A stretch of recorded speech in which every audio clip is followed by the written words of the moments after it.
authority apparently chose not to do that. A couple of things I want to bring to everyone's attention about what happened. I was asked to go take a look at one of the closed polling places and take a picture of it. I have a picture of it in my phone. I've sent it to everyone concerned. There was a sign on that polling place says, "Polling place is closed. You will be mailed a ballot within 21 days." Right. And the poll worker that was there behind a barricade was saying the same thing. Those people who worked their way out of their homes and out of the streets to get to that polling place that day were given what I consider official legal notification from our elections officers to go home and expect a ballot in the mail within 21 days. That was a reasonable decision to mail the ballot within 21 days. As Councilmember Kern said, in a couple of weeks, everyone would have got to their mailbox. It would have been a reasonable thing. I understand the desire to make the polling as similar as possible, but what's inexcusable to me is the change in decision on Monday afternoon from what was officially notified, and by the way, the same sign was posted on Keonepoko, to change that after having officially notified everybody who made their way there in person to saying, okay, we're going to hold the election 3 days from now. We're going to notify you by mail, by a note home with your kids to your parents. We all know how reliable that is. So we gave people a change in our official notification. We gave them 3 days notice. People who didn't have electricity, television, phone, internet, newspaper deliveries, these people had to somehow find out about a change in the plan from what they were officially notified on Saturday. That's not fair. I can't believe that it's legal. Right. The other thing I want to say is, in trying to reach I tried to reach the governor's office as well as the elections office. They didn't answer their phone that day, which I appreciate Mr. Maeda answering his phone that day. I really do. But it was expressed earlier how the people making these decisions in Honolulu don't understand what was going on out here. It's not only a lifestyle question, but what was happening that day on the ground because of the storm. But I was told, you shouldn't have tried to call them. You should have emailed them. Well, I didn't have electricity, internet, phone, nothing. I went out to my car, charged my cell phone up, and called them. And they had the nerve to say, well, you should have emailed us. We would have responded to emails. It's just an example of how absurdly out of touch they were with the reality on the ground. I also want to reiterate that the fact that there was no paper option caused many people to turn away on the delayed voting.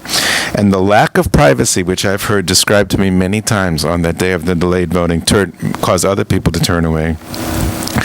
The important thing about the mailed ballot is that I urge you to advocate for a universally mailed-in ballot for this election is that people deserve equal access to their voting rights. Wherever you live, wherever your precinct is, whatever your address is, you deserve equal access, not differentials based on what neighborhood you live in. And that's the nice thing about a mailed ballot, is it would give everyone a safe legal access to the same opportunity to have their vote heard.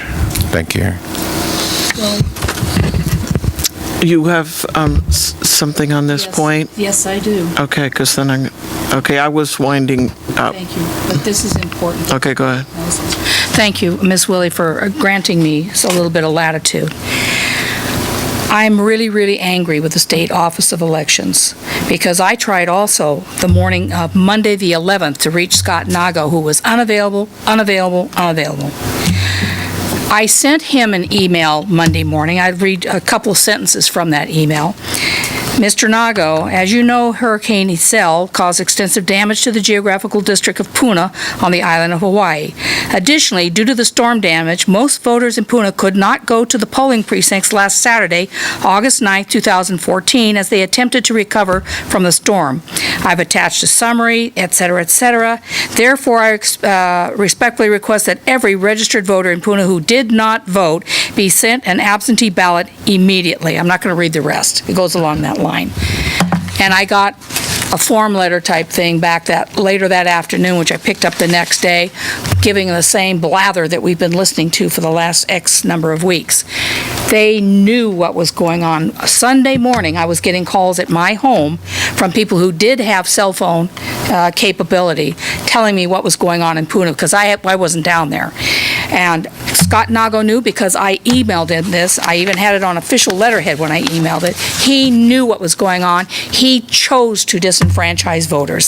So I'm sorry you didn't send an email, but I did it. And you and I were on the phone together, for days over this issue. So Mr. Nago has absolutely no excuses for what he did, and I don't want to get upset. Okay, so the people that have filed complaints, is there any remedy? I mean, let's just assume that this is a violation of their constitutional civil rights. Where is it? We do have several different branches of government, and one is the executive that the state executive office didn't do what it was supposed to do or should do. I mean, I find that it was the notice issue and the posting that kept coming to me, and I kept hearing about, and then it's changed and nobody knows about it. So is there something, I mean, why isn't it? Why isn't the election thrown open and redone? I mean, why isn't there a remedy? I agree with your concern, council member. The ACLU saw this as a very serious issue. They were really quite excited about this case and thought they were going to win, but the state Supreme Court did not recognize their concerns, and I'm not aware of any remaining remedy except from the Federal Department of Justice, who has heard a lot of our complaints. I'm not aware that they've taken any action on it.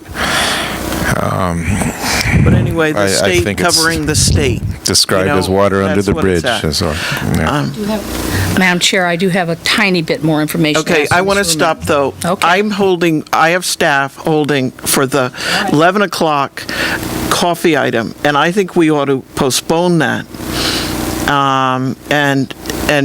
Or not postpone, but recess, whatever the technical word here I'm supposed to use is.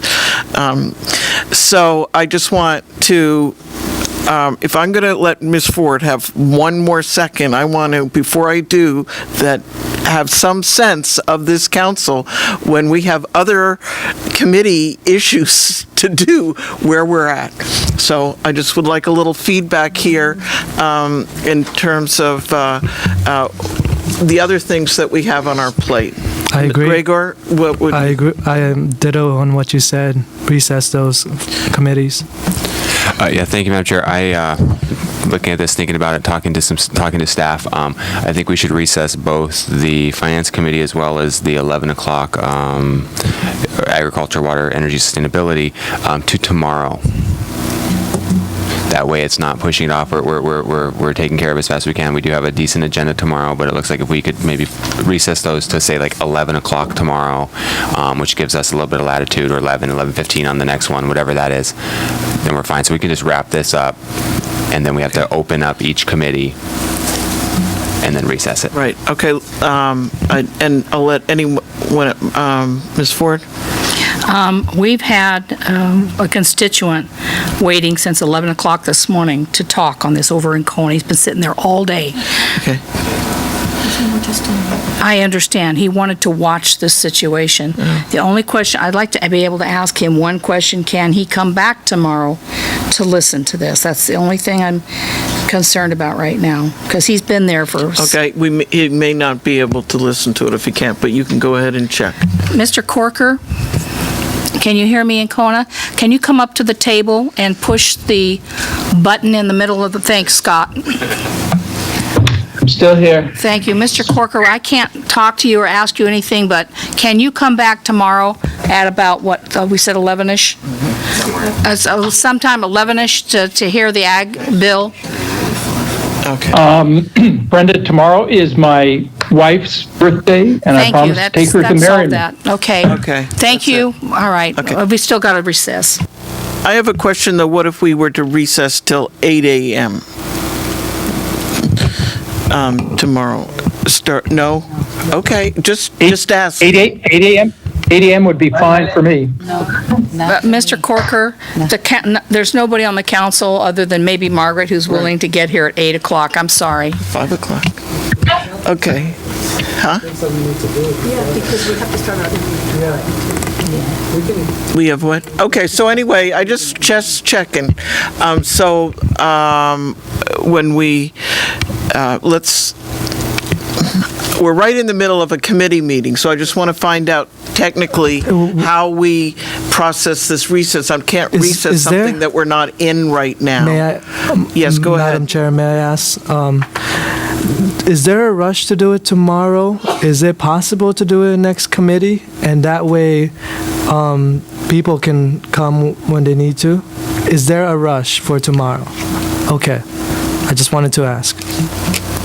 Okay, so I just want to make sure I handle this properly. We are in the 1/3, we're in the the 3 o'clock? Madam Chair? Yeah. We're in the 3 o'clock. We need to finish this. Yes, Vote to and- close this communication, and then we can just go take care of the other two The other, committees okay. Quickly.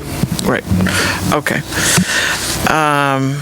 Okay, I just want to make a couple comments. I mean, I personally am not in favor of doing an all-mail ballot.